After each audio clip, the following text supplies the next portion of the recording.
Some stories begin when two people meet. This one began a year before she arrived. Most people call it obsession.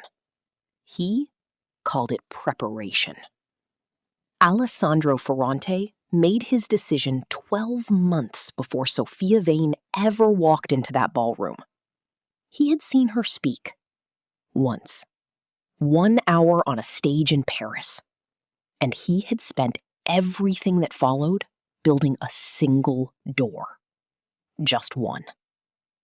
In part 1, she walked through it thinking it was business. She stood at the bar of the most exclusive gala in Venice in a silver dress, reading a room she thought she understood. She didn't see him. He had already seen everything. He ordered her drink before she asked. He arranged her boat without being asked. He said, "See you tomorrow," like the whole thing was already decided. And she went. The next morning, she walked into a breakfast meeting and heard a voice she recognized before she saw a face. The man from the gala. No mask. Alessandro Ferrante. The Ferrante. One of the most powerful men in Europe. And the man who had spent 12 months building a reason to sit across from her at that table. She had 2 choices. Walk away or stay. She leaned back in her chair and she smiled. That was part 1. Now is part 2. And part 2 is where you find out what happens when a man who already proved he will build an entire world just to meet you decides it is time to make you stay. Now, here is the part that took Sophia off guard.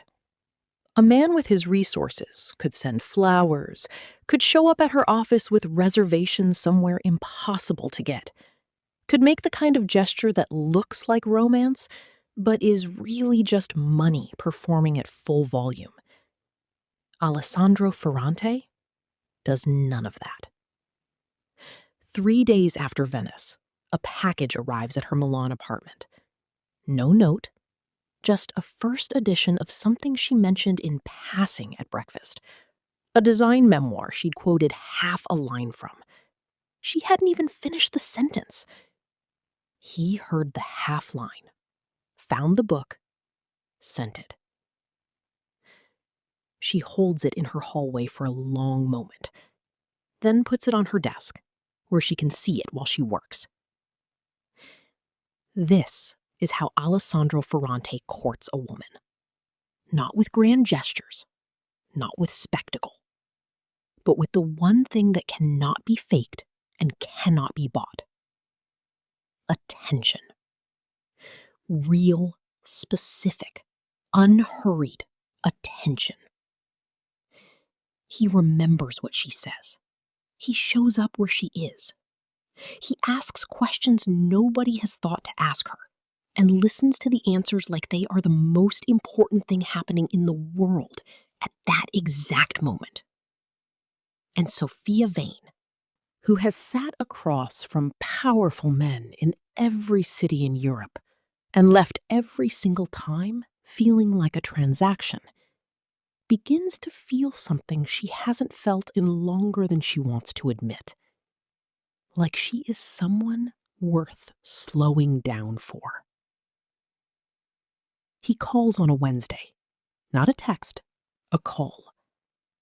"I'm going to be in Milan on Friday. There's a Missoni retrospective at the Triennale. I thought of you." What she says is, "The opening is at 7. Don't be late." He isn't late. They walk through the retrospective and she talks about the work the way she only talks about it, with people who actually understand, without explaining herself, without translating. He keeps up. More than keeps up. At one point, he says something about a 1973 collection that makes her stop walking. How do you know that? I read about things that matter to you, he says. Simply, without performance. Her hand, when they move to the next room, drifts slightly closer to his. Just slightly. Neither of them mentions it.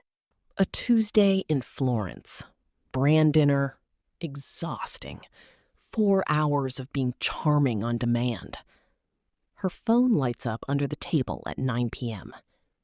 How's the dinner? She hasn't told him about the dinner. How do you know about the dinner?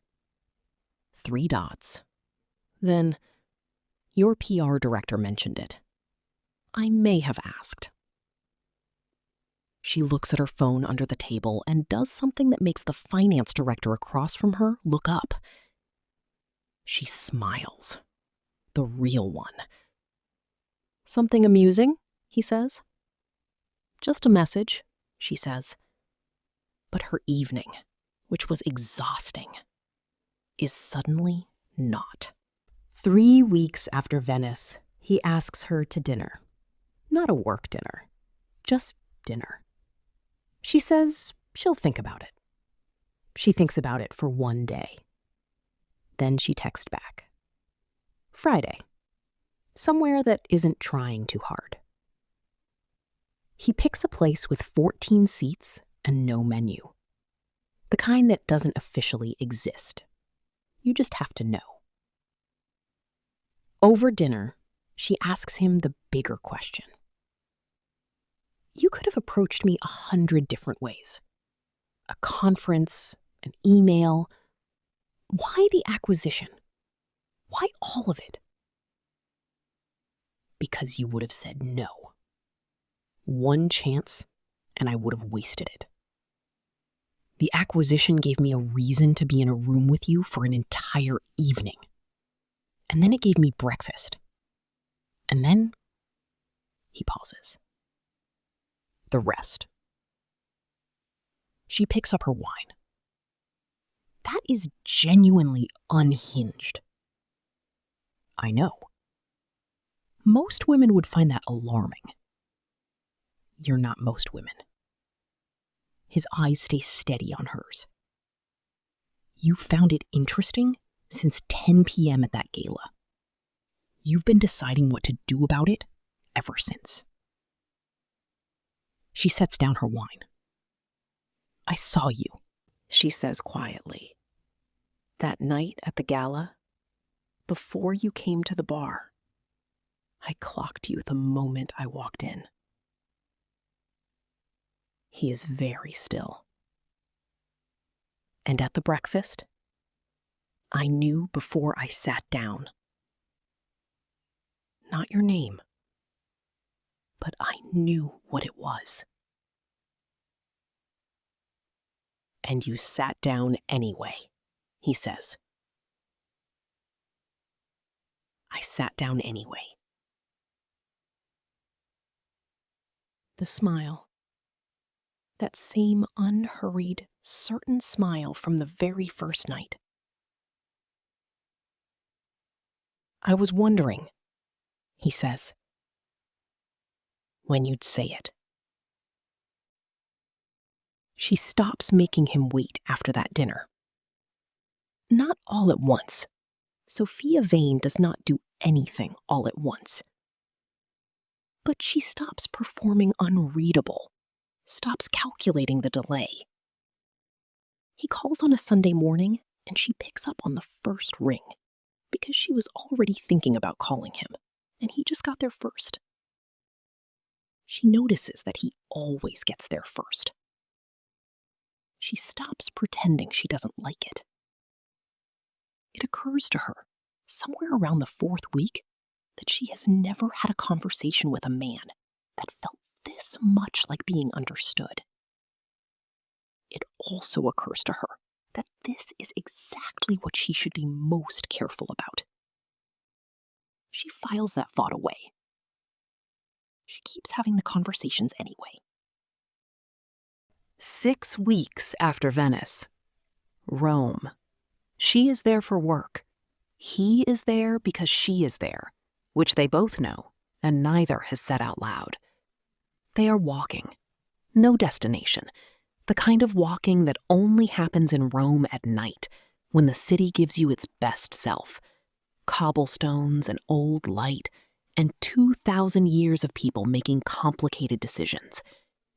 He stops outside a building with no sign, just a door. What's this? A place I wanted to show you. Come on. Inside, a private courtyard, a fountain that has been running for 300 years, jasmine on the walls, not decorative, just there, the way beautiful things are just there in Rome, when nobody is trying. She stands in the middle of it. How do you know this place? I own the building, he says, simply. She looks at him, almost laughs. Of course you do. They stand there for a while, not talking, just being in it. And this is the thing about Alessandro Ferrante. It took her 6 weeks to fully understand. He is extraordinarily comfortable with silence. Not because he has nothing to say, because he knows that some moments are ruined by words. Then, I'm not interested in the acquisition. I know, she says. I'm not interested in your brand. Alessandro, I'm interested in you. Only you. And I am done pretending I engineered any of this for any other reason. She looks at him for a long moment.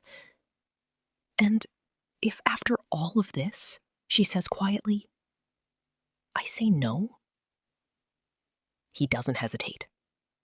I have a plan B. She raises an eyebrow. Which is? Classified. We live in different cities, Alessandro. I know. Different countries, sometimes. I know that too. So how exactly, she says, do you intend to close that distance? He looks at her. Take one more step toward me, he says, and you'll find out. She looks at him, at the space between them, at his hands, which have not moved, which are waiting, which have been waiting, she now understands, for a very long time. One step, and she takes it anyway. He doesn't move dramatically, doesn't rush. He simply raises one hand and brushes a strand of hair from her face, slowly, deliberately, the way a man touches something he has been careful with for a long time and intends to keep being careful with. And Sophia Vane, who has negotiated with heads of state, who rebuilt an empire from a failing archive, who has never in her professional life let anyone see her flinch, closes her eyes for exactly 1 second. This is what 6 weeks of the right kind of attention does. Not the grand gesture, not the money performing.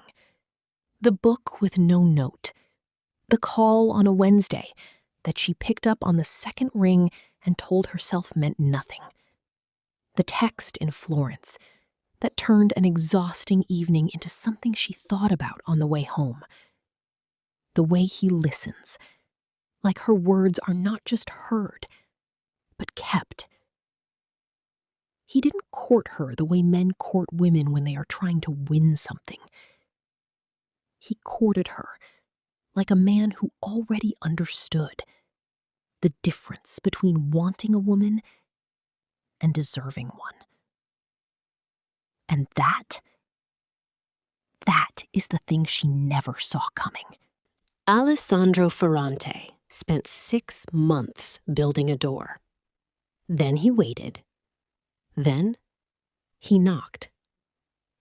And Sophia Vane, who has been placing bets on difficult things for 12 years and winning, looks at this man in a Roman courtyard with jasmine on the walls and a fountain that has been running since before either of their families existed. And she decides this is the most interesting bet she has ever been offered. She places it. Here is the thing about men who court a woman slowly, deliberately, with the kind of patience that most people reserve for things they are absolutely certain of. They are not patient because they have nothing to lose. They are patient because they know exactly what they have to gain. And Sophia Vane, in that Roman courtyard, with his hand still at her face and the city breathing quietly around them, finally let herself believe that, too.